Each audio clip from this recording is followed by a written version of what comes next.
नमस्कार दोस्तों, मैं अंकुर उपाध्याय स्वागत करता हूं आप सभी का एक बार फिर से अपनी नई वीडियो में। दोस्तों, कल रात ऐसा क्या हुआ है कि पूरे ग्लोबल मार्केट्स में सेल ऑफ दिख रहा है आपको। करंट सिचुएशन ऐसी है कि पूरा एशिया लाल निशान में है, अमेरिका के डाउ फ्यूचर्स लाल निशान में है, भारतीय बाजार तो बंद है लेकिन गिफ्ट निफ्टी लाल निशान में है। एक एक करके मैं आप सभी के साथ डिटेल शेयर करता हूं। शुरू करते हैं बिना किसी देरी के। सबसे पहले ये शुरुआत होती है यूएस और ईरान के बीच जंग से। जी हाँ दोस्तों, डील की बात चल रही थी कल। हम सभी भी आप सभी के साथ बस यही कह रहे थे कि डील आ रही है, डील आ रही है, लेकिन डील नहीं आई, आए ड्रोन्स और मिसाइल्स। हुआ क्या है एक्चुअली में, चलिए समझते हैं। ईरान के रेवोल्यूशनरी गार्ड्स यानी आईआरजीसी जो हैं ने क्लेम किया कि उन्होंने सुबह एक यूएस एयरबेस को टारगेट किया। एग्जैक्ट लोकेशन नहीं बताई है। ये रिस्पॉन्स तब आया जब अमेरिका ने ईरान में एक मिलिट्री साइट पर फ्रेश स्ट्राइक किया। तो ईरान ने पहले अटैक नहीं किया, अटैक पहले यूएस ने किया है। यूएस ने ईरान के एक मिलिट्री साइट पे स्ट्राइक करी। यूएस का कहना था कि वो साइट उनके ट्रूप्स और स्ट्रेट ऑफ हॉर्मुज से गुजरने वाली शिपिंग के लिए थ्रेट थी। यानी मैंने किसी साइट पे अटैक किया और अटैक करने का मैंने रीजन दिया कि वो हमारे लिए खतरा थी और जो शिपिंग वहां से गुजर रही है उनके लिए भी एक खतरा थी, इसलिए हमने उन्हें मार दिया। आगे रिपोर्ट्स के अकॉर्डिंग यूएस ने कुछ ईरानियन ड्रोन्स भी गिराए हैं। जब उन्होंने ये सब कर दिया तो ईरान की तरफ से रेटिलिएशन हुआ, और जब ईरान की तरफ से रेटिलिएशन हुआ है तो यूएस ने उनके काफी सारे ड्रोन्स इंटरसेप्ट किए हैं, यानी मार गिराए हैं।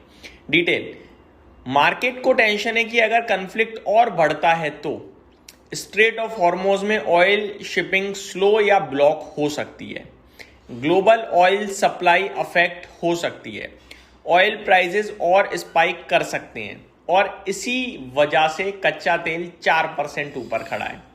सिटी बैंक ने भी एनालिसिस किया है। सिटी बैंक क्या कह रहा है मैं आपको बताना चाहूंगा। सिटी ने बोला है कि मार्केट अभी वर्स्ट केस सिनेरियो को थोड़ा कम मान रहा है क्योंकि यूएस और ईरान के बीच डील की उम्मीदें अभी बनी हुई हैं, लेकिन डील कब होगी इस पर अभी पूरी तरीके से अनसर्टेनिटी है। डील होगी या नहीं होगी ये भी नहीं पता अभी तो इनफैक्ट। इसलिए सेंट्रल बैंक कॉशियस है। महंगा ऑयल इन्फ्लेशन को बढ़ा सकता है। सेकेंड राउंड का इफेक्ट की बात करी जाए, अभी सिर्फ पेट्रोल और डीजल ही महंगे हुए हैं, लेकिन पेट्रोल और डीजल जब महंगा होता है तो सिर्फ पेट्रोल और डीजल महंगा नहीं होता है। ट्रांसपोर्ट की कॉस्ट बढ़ती है, मैन्युफैक्चरिंग कॉस्ट बढ़ती है, फूड डिलीवरी का खर्चा बढ़ जाता है, एयरलाइन की कॉस्ट बढ़ जाती है, ये सब बढ़ने लगती हैं और इसका इंपैक्ट धीरे धीरे पूरे के पूरे इकोनॉमी पे स्प्रेड होता है। एग्जाम्पल के रूप में अगर ट्रांसपोर्टेशन कॉस्ट बढ़ेगी तो सब्जी यहां से यहां ले जाने का खर्चा बढ़ गया, ठीक है, इनडायरेक्टली सब्जी का दाम भी बढ़ेगा क्योंकि कोई अपनी जेब से देना नहीं चाहता, और हर एक सामान ट्रांसपोर्टेशन के द्वारा ही इधर से उधर पहुंचता है, तो डायरेक्टली आपका प्रोडक्ट महंगा हो गया। यही तरीका है इनडायरेक्टली स्प्रेडिंग का।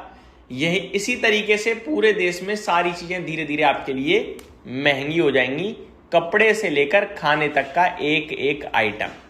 आगे यूएस ईरान टेंशन फिर बढ़ गई, ऑयल सप्लाई डिस्ट्रप्शन का फियर आ गया, कच्चा तेल जंप हुआ है, इन्फ्लेशन कंसर्न फिर स्ट्रांग हो गया है, central bank interest rate high रख सकते हैं ऑयल अगर महंगा रहता है तो।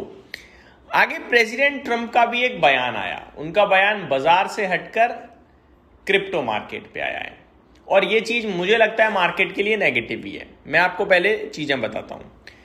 डोनाल्ड ट्रंप ने ट्रुथ सोशल पे कहा कि गैरी जेंसलर और उनकी एंटी क्रिप्टो टीम या आर्मी ने ऑलमोस्ट यूएस क्रिप्टो इंडस्ट्री को बर्बाद कर दिया। ट्रंप का कहना है कि उनकी लीडरशिप के बाद अमेरिका फिर से crypto capital of the world बन रहा है। उन्होंने प्रॉमिस किया है कि फ्यूचर में क्रिप्टो और डिजिटल एसेट्स के लिए एक strong long term market structure बनाएंगे। यानी कि जो पहले लीडर्स थे यानी बाइडन साहब, उनके एरा में जो यूएस सेक के रेगुलेटर थे गैरी जेंसलर, उन्होंने क्रिप्टो मार्केट के लिए बहुत ही डिफिकल्ट चारों तरफ से चीजें करी। यानी अब रेगुलेटरी अगर किसी कैपिटल मार्केट को या किसी भी मार्केट को दिक्कत देना चाहेगा तो वो पॉलिसीज काफी टफ बना सकता है।